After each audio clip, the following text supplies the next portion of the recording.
This hunting song is very tricky because it has so many detached notes. In fact, they're all detached now that I look at it. Everything's detached, but it's different types of detached notes. So the articulation is going to be very important. Where at the very beginning, according to my edition here, it starts with detached notes without staccato markings. So that you're very reinforced with the tonic, because it's an F major and it has little springboards toward the tonic note F.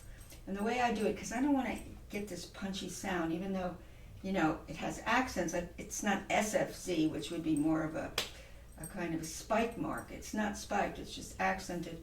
So what I do to avoid the kind of harsh sound, because it is romantic music, programmatic music, I do a wrist forward on this tonic note. Now it has a springboard dominant note to the tonic at the very opening. It's also in 6/8, so you want to feel a sense of 2 and not feel 6 beats. It's called duple compound, which means you're organizing 3 notes, 3/8 notes is 1 beat, and 3/8 notes, or the equivalent of 3/8 notes is 1 beat, a group of 3 and the other. So it starts with quarter note and eighth, which would be 1 beat, and the next group is another quarter note and eighth. You group them together. So I go toward that F, and there's no staccato mark here. I pedal the accented F, which is the tonic note. So I do it like this, and I do a wrist spring forward so I don't get the punch. It does a shock absorbing wrist does that. So I do it like this. You can see. And I don't go extreme on that wrist forward. A lot of students do things like that. You don't want to do that. There's a little bit wrist forward, and that gives you the nice full accents on the Fs without the punch. Now I'm doing it behind tempo just to show you what's going on. Now what comes next is an answer to that. The next 2 measures is a staccato, and even though this is in the forte range, you want these staccato notes to spring up so they don't sound like they're falling down. They have to have that nice little rebound effect to them. It's sprightly and animated. Now we need to look at this fingering, because it's a very tricky fingering I use, and I'm going to do it first legato to mark out the traction of this arpeggio, which is always good if you see a lot of staccato and it's an arpeggio. Do it first legato. So I put a 2 on the C, thumb on the F, and I do 1, 2, 3, 5, and I'm going toward that note. That's my peak note of that arpeggio. Then we fall back down to C with 3, then 4 on D, and then we have a broken F chord, a triadic motion here. C3, 2A, thumb F, that's all tonic. Now we go to a dominant chord here, because with the left hand will be a full dominant, and that would be a semicadence, which is up in the air. So again, I want to see how I'm going to shape this. I'm going to ultimately shape toward the top note. There, and fall down to the dominant. So that's my shape. Now I'm going to snip that out, and I'm not going to play loud for a minute, but I'm going to play lightly and snap the ends of my fingers, have my arm very buoyant and very hanging, so my arm doesn't get stiff, and I'll never stiffen my wrist, ever. I'm going to snip it out like this. 2, there.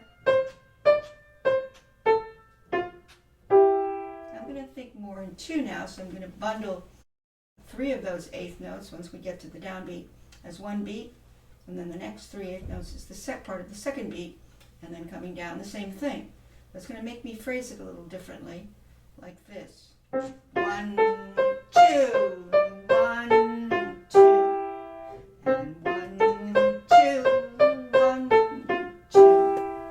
You know, what's happening in the left hand at the same time is the same notes, an octave lower, and the fingering's a bit tricky. I use this fingering. I use 3, thumb, I bring 4 over, 2 on C, thumb on F, 2 is already waiting on C, and I bring the thumb over to D, and then I do 2, 3, 5 for the remainder of the triad here. That's part of the F major figure. So I do 2, 3, 5, thumb. So basically I have 3, 1, 4, 2, there, 2, 1, fall to the snip it. I'm going to go toward that high F. And yum, bum, to there, and bum, bum, bum, bum. I'm going to do the two hands together and first do it legato and shape toward the high note. I'm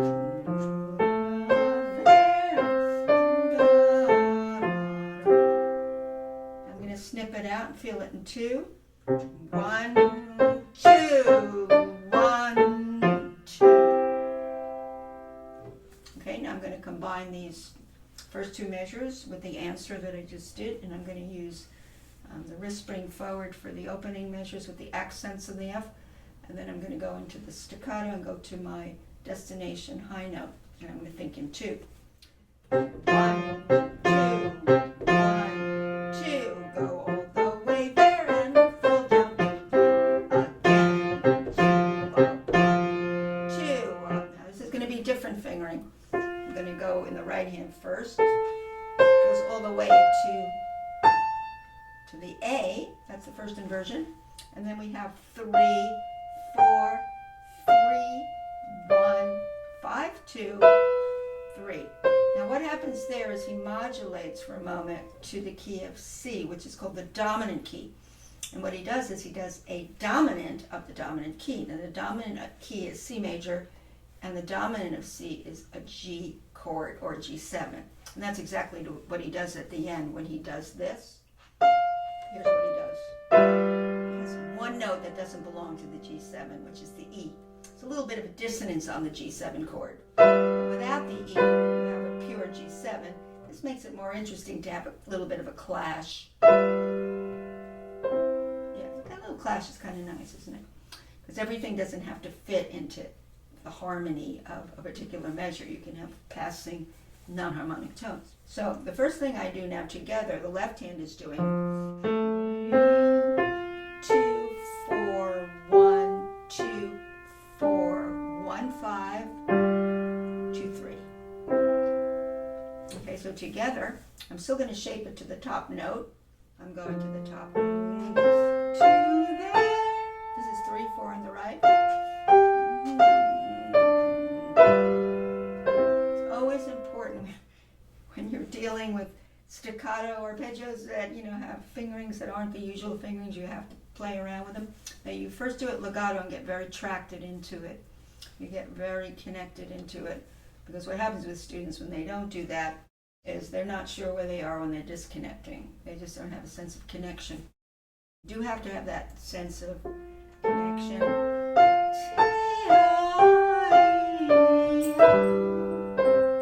Okay, now I'm going to snip it out. I'm going to go to the high note. Boom, boom, to there and boom, boom. I think there should be a little leaning on that secondary dominant. Don't let it pass by. Because it does say, well, you know what? I'm going into another key for a moment.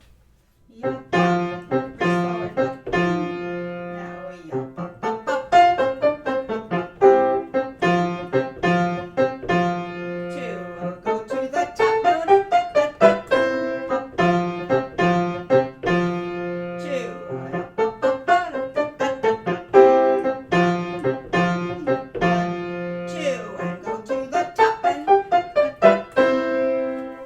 Ultimately, you've got to let it go to the spirit of the rhythm, which is 6/8, which is sense of 2, and also the spirit of the responses to 2 measures of one idea and 2 measures of another. Okay, now we're coming to the next section.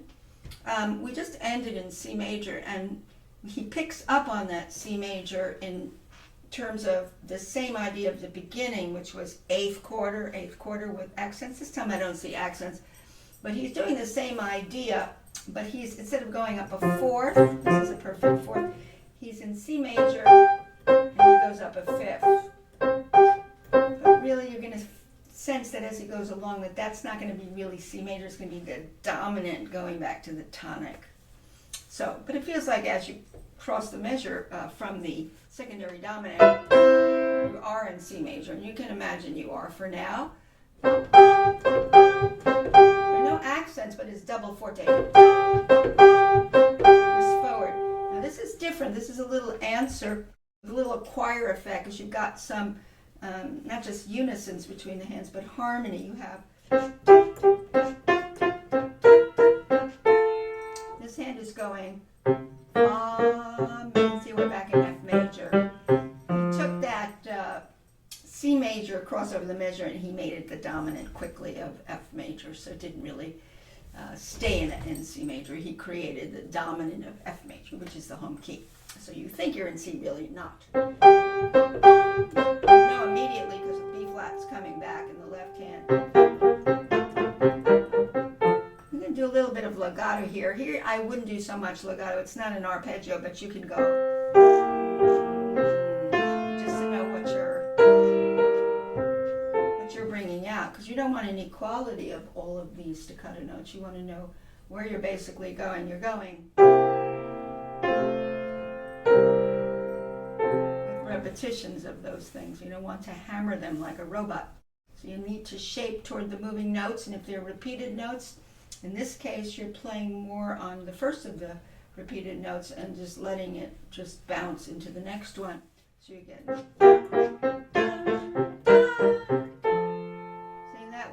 play with more shape, and you don't play up and down robot sounds that way. So you have the question. Answer soft. He's going to do the same idea, but he's going into D minor, which is the relative minor of F major. And he's, instead of having unisons, he's going to put a little third in there and create a little bit of a choir. So you get an answer like before. So this hand is going, but repeating. This hand is repeating the G. It's going to repeat the F and the E. So you're not going to do them equally. Together you get. That way you don't get this hammered sound of everything sounds the same up and down. So you really have to know, what are my destination notes? What's the thread of the melody through that staccato? Which is, as I say, so we'll go back. 2.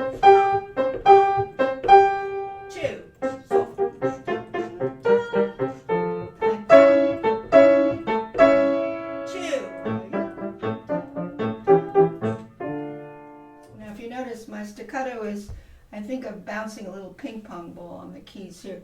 Because when this staccato comes in, it's P, it's piano. It's the first time we've seen piano actually, in this second section comes. You want to bounce that little ball on the keys and see what. Means your wrist has to be very spry and very pliant. So if your wrist is not, you're going to get this forearm staccato, which is going to be like a hammer sound. And this is, you want this to be bouncing up and animated, so you have to keep the wrist pliant. Very important to keep your wrist pliant throughout the piece, especially here. I am going a bit forward.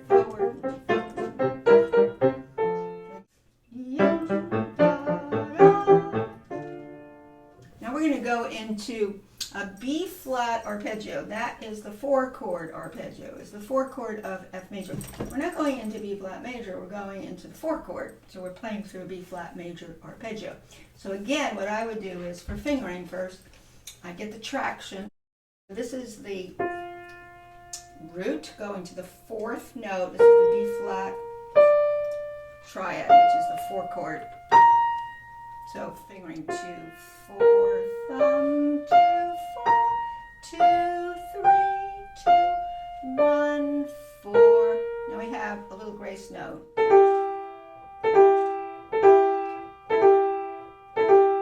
what he has written here, and then doing it again. I'm going to the top note.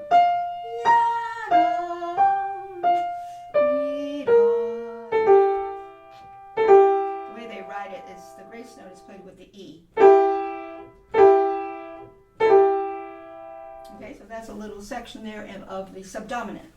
Going through the subdominant. In the left hand, you have the B flat chord that's in second inversion, actually, and you can see what's happening. So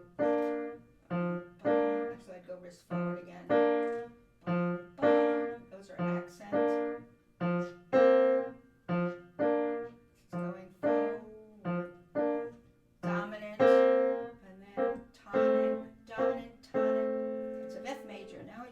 dominant tonic of D minor sequence. You're doing the same thing, only you're doing it in D minor. Now you're going back to F major, dominant, dominant, and F major. I'm doing it first legato. This is like a piece of a tonic chord of F major. It's just the third and the fifth going to, this creates a dominant seven. There's two notes. It's the seventh and the fifth create a dominant seventh. You don't have to have more notes. And it does the same thing in D minor sequence. Now he's going back to F major, which is the two chord, and the dominant of F major. And then we have again, I'm doing all the arpeggios first legato, because I need to know how my arms are moving, what angle the arms are, how the thumb's coming under, and where's the destination in these arpeggios, so they don't get very robotic and uninteresting. So now I'm going to put things together slowly, and I am going to do some of this legato.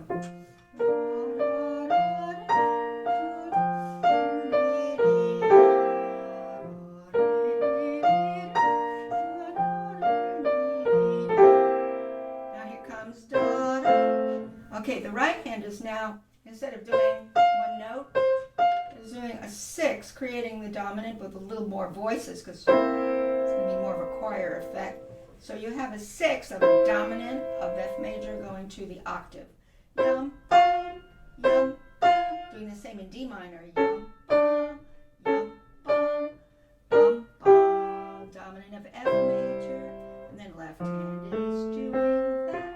Now we're going back. Now this is tricky. He puts the G in. It sounds like it's wrong, but it fits into the dominant here.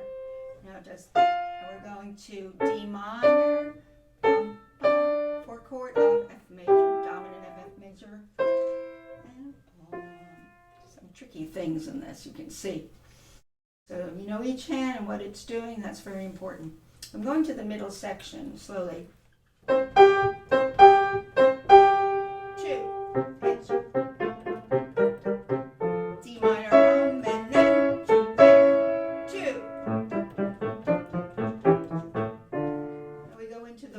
Chord, which is the B flat.